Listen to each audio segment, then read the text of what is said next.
Hello, Bat fans. It's time to return to the cave and find your old cape and cowl.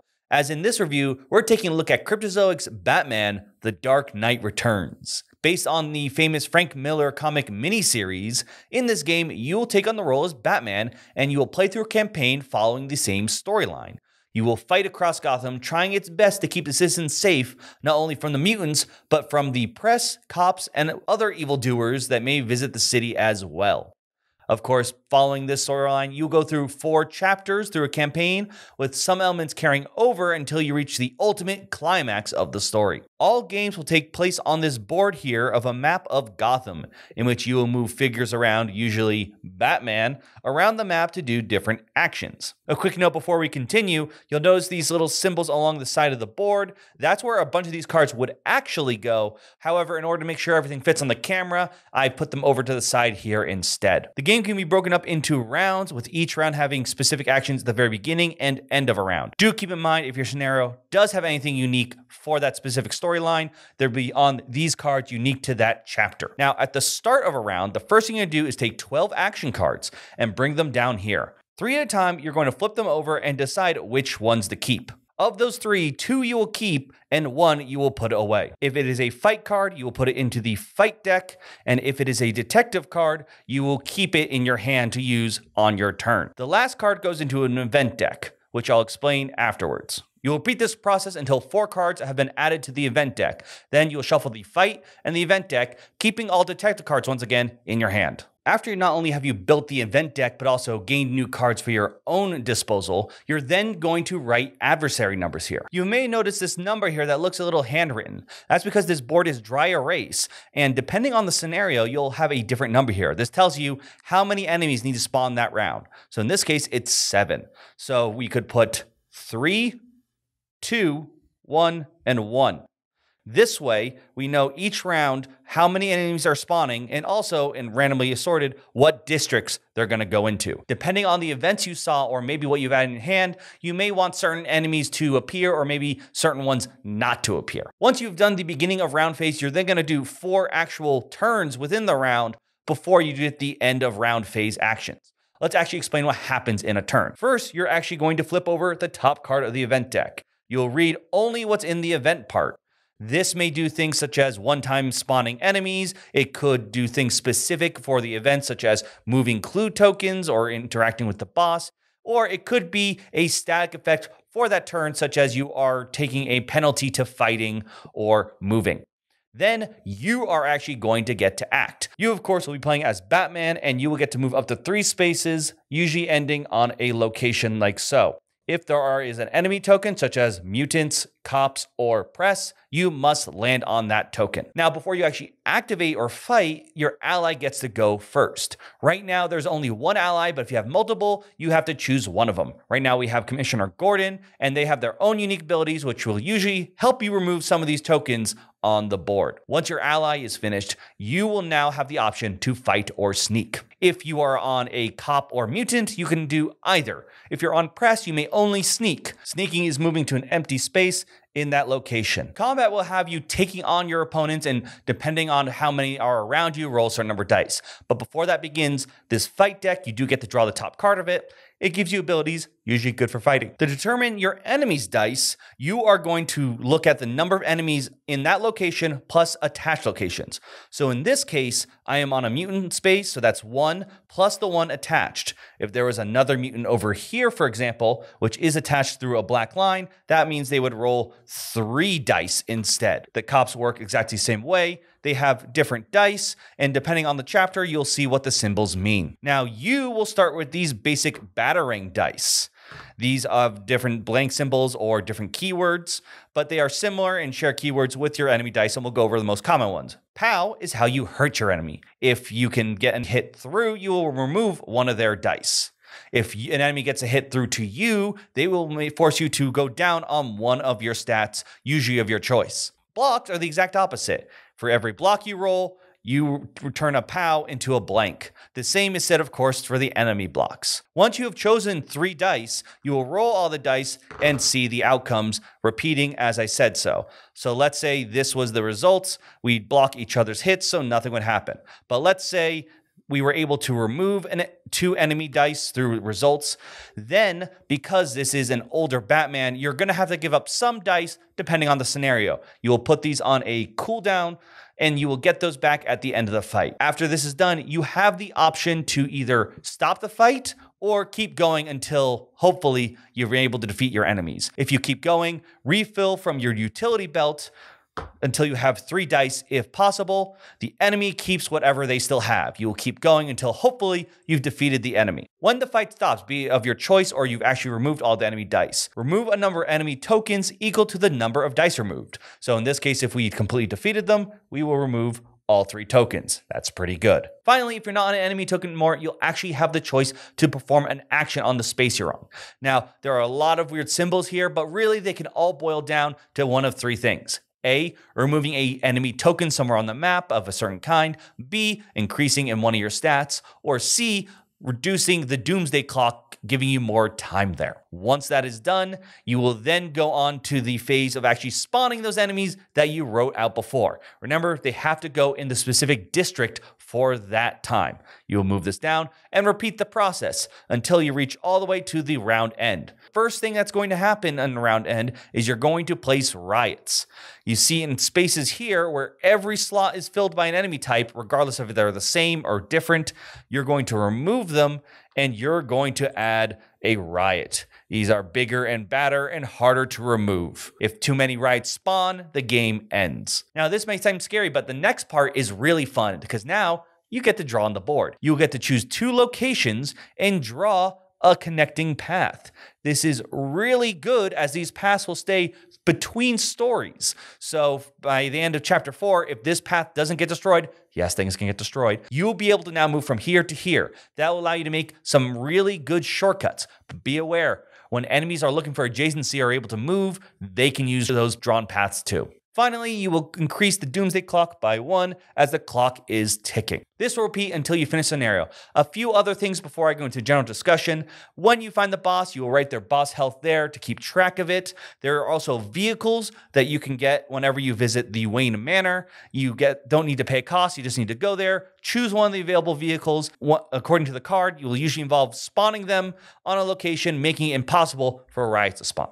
The other thing I want to point out is over here, there are goals you can complete. These goals will usually involve defeating enemies in a specific area or a certain number of them, and often will give you not only new powers, but could give you more new dice to play with, often very strong. You'll do your best to finish up the scenario, and that's how the game mostly plays.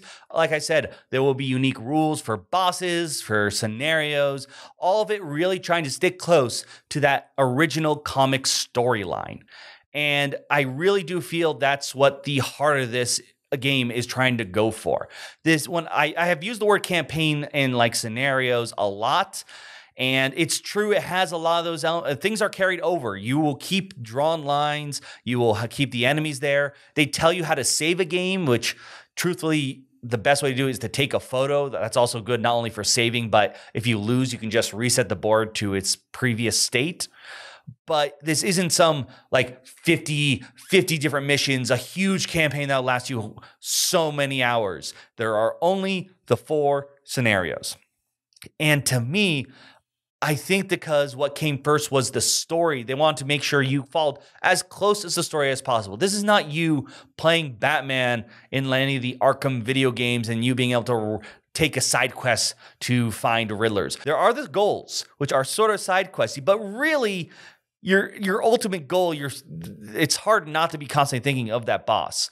And oftentimes, when a whole bunch of enemies spawn, you may be like, I think I gotta change my plan and focus on these guys. Because of that, for the most part, I feel the story really does take a higher position in the totem. I don't think the mechanics are sacrificed for it. The way when I finished playing this felt less like when I finished any legacy game, but more like I actually finished the comic books themselves or like a movie series. And I think that was a partially planned on Cryptozoic's part. This game feels like a very pretty deluxeified version. Not that you'd put on your board game shelf per se, but really something you put alongside your comic books, your Blu-rays and DVDs, and every now and then take it out because you want to relive this story. I mean, there's a reason why this story is so well revered. And I think they did a good job translating it. You do feel very much like Batman because of the way you choose the events, choosing what cards go in your hand, choosing enemy spawn. You are doing prep time. You definitely can take on this game and know, not perfectly know what's coming. I mean, there are dice, but you really, I feel like you can really tilt the advantage your way. Of course, gaining new allies and they added more vehicles, spoilers, as well as more toys, really felt like I had a lot of things to play with as Batman and deal with the different scenarios. That said, two of the big things that sort of stuck out to me while playing, the first one being that the dice combat. This wasn't really as big of an issue with your regular villains. I had no problem, at least, not even in speaking difficulty terms, but just like feeling like, oh man, I'm rolling a whole bunch of enemies now. Let's see what happens. Oh, they hit me. It was really more with the bosses because the dice roll and the bosses are supposed to be pretty significant players. There was one boss, for example, that I was like, all right, let me go in and see how this goes. And he knocked me down. He almost ended the game right there on the first roll. It was just luck of the draw. And I mean, that's fine. The bigger issue actually came when the opposite occurred, when I'm fighting the final boss, which it should be the pinnacle of the story, very like I've built up all this gear. I'm ready for the fight of my life. I think he rolled 2 hits on me. Like it was just the worst luck on that part and made it a bit anticlimactic, which is a little disappointing. The final thing that bothered me goes back to what Cryptozoic in some ways did right, and that was making this feel like that deluxeified story case that you put next to your DVD, your book, the kind of thing that celebrates you as a fan of the story. There are some things here that are done for the sake of being that pretty version. The dice, the wings, it's cute and it's fun. Sometimes it's a little annoying to roll a bunch of them, but that wasn't as bad as the big thing. And I sort of mean literal here. These rule books are as big as the box. And when I was playing, the game already takes up a lot of table space. I had these set up on a couch and when I need to refer to them. Nothing against the game like having confusing rules. I just sometimes need the rule book near me when I'm playing to look up something because you always come up against a weird interaction. So I feel like things like that and like the clue tokens, which actually, even though they in essence serve the same purpose, are unique for the story, are a bit over the top for me. I feel like they could have saved some production, and at least for me, I would have been fine. This is a deluxe version. There's a Kickstarter version and they do different things. So much so that I know that some sets don't include these verse mode, which is a 2-player. But honestly, the verse mode wasn't as big of a hit for me, but I almost didn't care because to me, the main meat of this was that solo mode. If you can get over the deluxeification, which honestly, that's just me nitpicking in a bit, as well as, dice rolling, this does such a great job compacting and making you actually go along the story of The Dark Knight Returns instead of just being a hero and wandering around the world that would be Gotham. Crits and misses for Batman, The Dark Knight Returns. Crits. The single-player campaign is short, sweet, and concise. You will actually follow through the story instead of distracting yourself with side quests or other little missions. You're here to experience the story of The Dark Knight Returns, not to wander around aimlessly.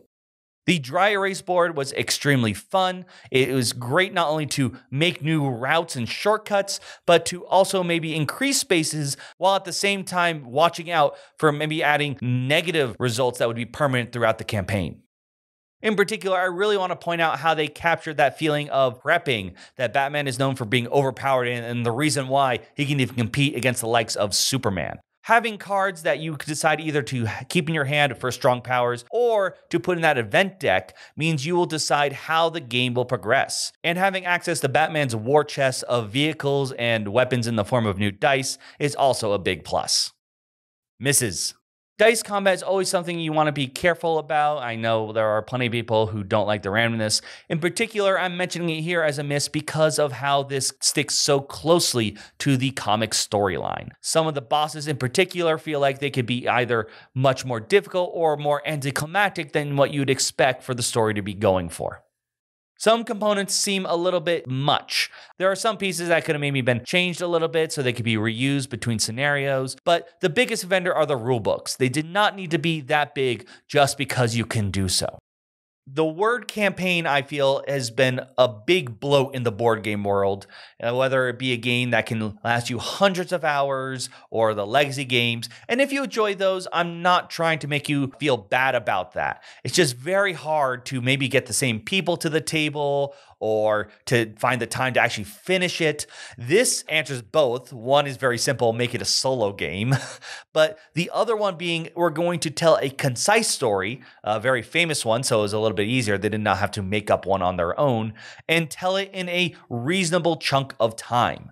This is a game that I think you don't need to wait a full month to finish. You could easily play this through in a week. And because it is a good story, this is the kind of game that I think, like a comic book or a movie, that you're going to be happy with. You'll put it back on your shelf and, maybe you want to rewatch it again.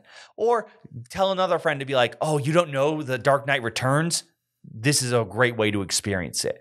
I do not feel that the game is designed in a way that is either like too handholdy, especially because the dice can quickly change that, or at the same time, sometimes games can be extremely punishing because they're not competitive. This does a great job. It's here to tell the story of Batman. This did not feel like a quick cash grab in terms of pacing Batman over. You truly feel like the Caped Crusader, and you feel like him aging a bit with you maybe not being nearly as strong as you used to be.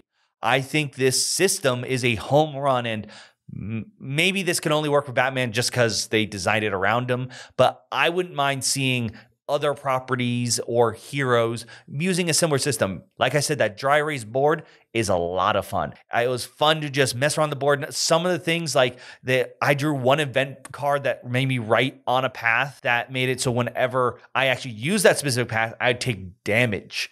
So there are so many fun, unique, weird things you could do.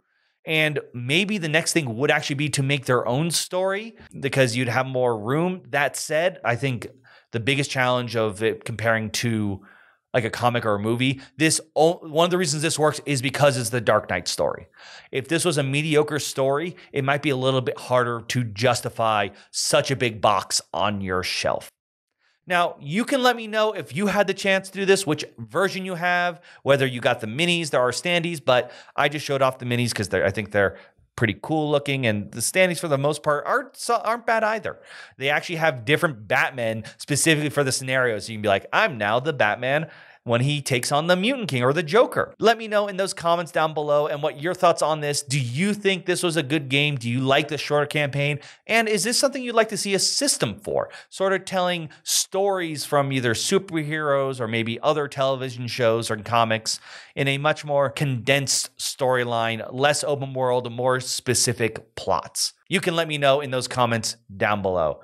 Thank you so much for watching and reaching to this point. I'm Will, and this has been Roll for Crit.